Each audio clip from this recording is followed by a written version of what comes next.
홍 전 시장께서 특정 종교의 이제 교주를 만나서 직접 설명을 들었다고 하셨잖아요. 이것은 조금 좀 걸러들일 필요가 있는 것이 아마도 해당 교주는 자신의 정치적 영향력을 상당히 좀 과시하고 싶었을 가능성이 높습니다. 아하. 그렇다면은 실질적으로 당원 가입이 없다고 할지는 모르겠지만 있었다 할지라도 그것이 방금 말씀하신 것처럼 뭐 몇만, 뭐 10만 이렇게까지 간다는 것은 아마도 본인이 그만큼 내가 윤 전 대통령을 만들었다. 내가 윤석열 정부에 상당한 지분이 있다라는 거를 과시하려고 하기 위해 홍 전 시장에게 그러한 블러핑을 했을 가능성이 높은 것이지. 권성동 의원께서 허위 사실이다 이렇게만 얘기하실 게 아니고 법적인 조치를 반드시 들어가야죠. 그래서 이 부분이 과연 누구의 말이 진실인지를 법에서 따져볼 필요가 있는데 지금 언론에서 공방만 이루어지고 있지 사실 허위 사실 유포에 대한 뭐 명예훼손 이런 부분에 의해서 얼마든지 고소고발할 수 있음에도 불구하고 거기까지는 나가 있지 않아요. 그러니까 법적 책임을 묻겠다라고 얘기하고 있지 않은 것 이 부분에 대해서는 만약에 법적으로 책임을 물을 경우에 그 과정 속에서 어느 정도의 사건의 실체적 진실이 밝혀질 가능성 또 있는 것을 우려한 것은 아닐까라는 생각도 해볼 수 있는 거죠. 전한길이요. 신천지 개입 공방입니다. 전대 앞둔 야당 늪에 빠졌다. 라는 게 중앙일보의 지금 제목이에요. 지금 한참 국민의힘 전한길 씨 입당 문제로 말들이 굉장히 많았었죠. 그런데 이번엔 신천지 이슈가 쑥 불거져 나왔다라는 겁니다. 이 이슈 누가 툭 하고 던졌느냐. 이 사람이 던졌습니다. 같이 볼까요?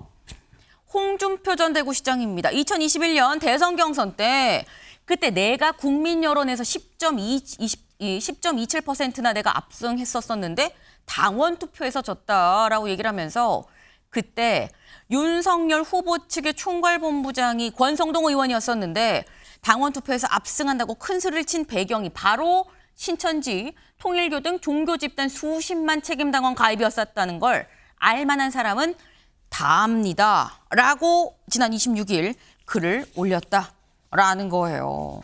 그러다 보니까 경향이 오늘 제목을 이렇게 뽑았죠. 경향신문 같이 볼까요? 윤석열 경선 승리 신천지 통일교 덕이다. 라고 홍준표 SNS 통해서 폭로성 회고를 쏟아냈다. 윤주진 위원님. 지난 대선 경선 때 신천지 통일교에서 가짜 책임당원으로 들어와서 몰아주기 했다라는 주장인 건데 이게 맞으면 부정선거 아닙니까? 그런데 자유민주주의 사회에서 어떤 특정 종교가 한 정당에 영향력을 끼치기 위해서 당원을 대거 가입하여서 그것을 의사결정에 영향을 미친다. 부적절한 일이고 부도덕한 일일 수는 있을 것 같습니다. 그런데 현실적인 실정법으로 이것을 처벌할 수 있는지는 아마 홍 전 시장 본인도 조금 헛갈려하는 부분이 있는 것처럼 쉽지 않을 겁니다. 그리고 이것을 사실을 입증한다는 것도 그렇게 쉬운 일은 아닐 거라고 생각이 듭니다. 왜냐하면 보통 이런 종교들은 상당히 점조직으로 움직이는 성향이 있기 때문에 어떤 본부를 급습해서 거기서 그런 아주 치밀한 계획이 나오지 않는 이상은 이러한 부분도 시간이 좀 많이 흘렀죠. 그런데 저는 물론 그 당시에 그러한 정황이 완전히 없었겠느냐. 꼭 그 당시만 아니더라도 아마 대부분의 중요한 선거, 특히 대선이라고 하는 큰 선거에서는 이런 종교단체들이 당원 가입이라든지 경선에 영향력을 미치는 것으로서 뭔가 정치적 이권을 챙기려고 하는 그러한 저는 수요는 분명히 있을 거라고 봅니다. 이거는 국민의힘만의 문제는 또 아닐 거라고 보고요. 다만 홍 전 시장께서 특정 종교의 이제 교주를 만나서 직접 설명을 들었다고 하셨잖아요. 이것은 조금 좀 걸러들일 필요가 있는 것이 아마도 해당 교주는 자신의 정치적 영향력을 상당히 좀 과시하고 싶었을 가능성이 높습니다. 그렇다면은 실질적으로 당원 가입이 없다고 할지는 모르겠지만 있었다 할지라도 그것이 방금 말씀하신 것처럼 뭐 몇만, 뭐 10만 이렇게까지 간다는 것은 아마도 본인이 그만큼 내가 윤 전 대통령을 만들었다. 내가 윤석열 정부에 상당한 지분이 있다라는 거를 과시하려고 하기 위해 홍 전 시장에게 그러한 블러핑을 했을 가능성이 높은 것이지 어떤 진실을 말했을 가능성은 상당히 좀 희박하다고 봅니다. 네, 그러니까 지금 말씀은 만약에 이게 사실이라고 한다면 그러면 부적절하고 부도덕한 일임에는 분명하지만 실정법으로 이걸 의율해갖고 처벌까지 나아갈 수 있는 뭐 정말 부정선거라고 볼 수는 없다. 그리고 아마 그 부분을 홍준표 전 시장도 법을 했었던 사람으로 잘 알고 있었을 거다라고 말씀을 하셨어요. 근데 홍준표 전 시장이 실명을 콕 집어서 얘기를 하죠. 그 당시에 총괄본부장이었던 권성동 의원이 그래서 당당하게 얘기했었던 거다라고 얘기를 했습니다. 그러니까 권성동 의원도 바로 글을 올렸어요. 뭐라고 올렸느냐. 홍준표의 오늘 발언 전형적인 허위사실 유포다. 특정 종교 집단 개입이 있었다는 주장은 패배를 인정하지 못하는 분열적인 망상이다라고 얘기했더니 여기에 대해서 아까 말씀 중에 살짝 나왔죠. 홍 시장. 내가 2022년 8월에 신천지 이만희 교주를 별장에서 만났다. 근데 그때 신도 10여만 명을 국민의힘 책임당원으로 가입시켰다고 얘기를 나한테 했다. 내가 직접 들었다. 이만희 씨한테 제가 직접 들었다라고 이렇게 얘기를 해요. 김진욱 대변인님. 사실일까요? 아닐까요? 사실일 가능성 저는 없지는 않다고 봅니다. 네. 왜냐하면은 홍준표 전 대구시장께서 이 얘기를 굳이 허위로 거짓말을 해서 지금 이 시점에 발표해야 할 이유가 전혀 없지 않나요? 과거에 몇 명일지는 모르겠습니다만 어쨌든 특정 종교 단체에서 국민의힘의 경선에 영향력을 행사하기 위해서 신도들을 가입했을 수 있는 그런 정황적 증거들은 있는 것이고 그런 부분들에 대해서 홍준표 전 대구시장이 본인이 들은 얘기 또 그리고 본인이 또 경험했을 수 있는 이런 부분에 대해서 얘기하는 부분에 대해서는 전 충분히 개연성은 있다고 보고요. 만약에 이 내용이 사실이 아니라면 권성동 의원께서 허위 사실이다 이렇게만 얘기하실 게 아니고 법적인 조치를 반드시 들어가야죠. 그래서 이 부분이 과연 누구의 말이 진실인지를 법에서 따져볼 필요가 있는데 지금 언론에서 공방만 이루어지고 있지 사실 허위 사실 유포에 대한 명예훼손 이런 부분에 의해서 얼마든지 고소고발할 수 있음에도 불구하고 거기까지는 나가 있지 않아요. 그러니까 법적 책임을 묻겠다라고 얘기하고 있지 않은 것, 이 부분에 대해서는 만약에 법적으로 책임을 물을 경우에 그 과정 속에서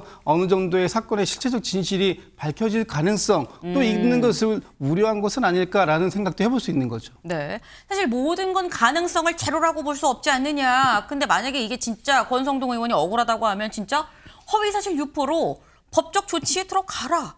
그러면 카타부타 진짜인지 아닌지 결론이 나지 않겠느냐라는 말씀을 지금 하셨어요. 사실 저희가 이 법적 조치 들어가기 전에 지금 저희 차원에서 살짝 검토를 해볼 수 있는 부분이 뭐냐면 그럼 당시에 정말 2022년 그 시점에 당원이 10만이 늘어났느냐라는 거죠. 보면 이렇습니다. 중앙선관위 정당활동 그 개황을 좀 같이 보면 2020년 말에는 34만 7,322명이에요. 그런데 1년 만에 2021년 말에 60만 9,090명이다. 그래서 26만 1,768명이 늘었다. 근데 다만 여기서 얘기를 하는 건 이렇게 국민의힘 쪽에서는 이 증가에 대해서 그때 이준석 당대표가 선출이 되면서 당원 가입이 엄청 늘었다. 그리고 대선을 앞두고 있었기 때문에 통상 대선 앞두고는 당원이 늘지 않느냐. 그래서 그런 거다라고 지금 얘기를 했는데 윤주진 위원님. 예. 사실 저는 세 가지 가능성이 있다고 보는 게 이준석 효과가 있을 수 있고요. 대선 앞두고 이 대선 바람 효과가 있을 수 있고요. 세 번째는 이 두 개가 복합적으로 있을 수도 있는 거고요. 예. 그리고 한 4번 정도는 정말 실제로 특정 종교단체에서 대량 가입했을 수도 있고요. 뭐라고 보십니까? 그런데 조금 이치에 맞지 않는 것이 네. 지금 시기를 보시면 아시겠지만 2020년 말부터 2021년 말, 그러니까 1년 동안인데요. 네. 그 당시에 윤 전 대통령이 정치를 선언한 것이 한 3, 4월 정도였고요. 그다음에 당원, 그러니까 이제 당원 가입 문제로 왜 그 당시에 이준석 대표가 없는데 왜 당원 가입을 했냐 그런 소동도 기억나실 겁니다. 그게 아마 한 8월쯤이에요. 그리고 경선이 치열하게 전개된 것이 9월부터 11월입니다. 네. 보통은 10월입니다. 자, 그렇다면은 조금 이상하죠. 왜냐하면 특정 종교가 윤석열, 홍준표가 붙을 게 분명하기 때문에 우리가 지금부터 당원들을 10만 명을 넣어놔야 되겠어. 라고 하기에는 아하. 그 시기가 사실은 상당히 후반기에 밀려 있어요.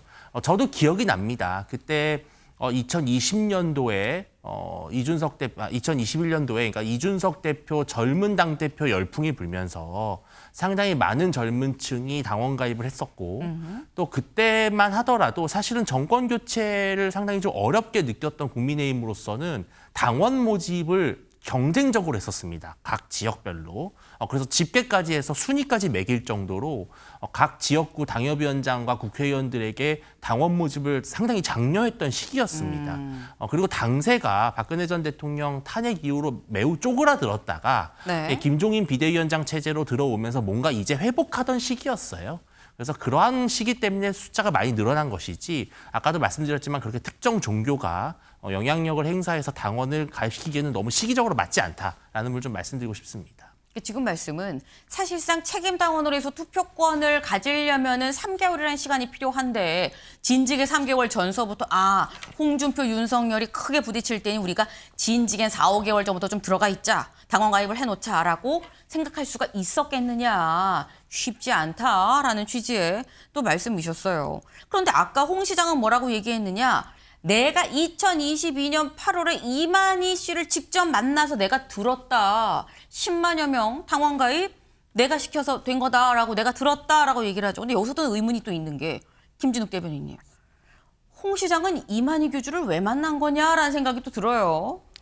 이 대구 시장을 하실 때 그 당시에 제 기억으로는 2020년, 21년 이때 그 코로나가 굉장히 유행하고 있었죠. 그 당시에 대구에서 신천지에서 큰 집회도 하고 했었던 적이 있습니다. 아마 이전에부터 어느 정도의 관계는 가지고 있었을 것 같다는 생각이 들고요. 22년도에 왜 만났을까? 그 부분은 뭐 아직 지금 홍 전 시장이 그 언급한 적이 없기 때문에 왜 만났다라는 이유는 모르겠습니다만 어쨌든 만나서 다른 얘기가 아니라 이 대선 경선과 관련된 얘기, 특히 신천지가 가지고 있는 영향력을 얘기했다라는 것. 네. 그러니까 단순하게 정당의 당원으로 가입하고 일회용 당원으로 활동하고 탈당을 했는가?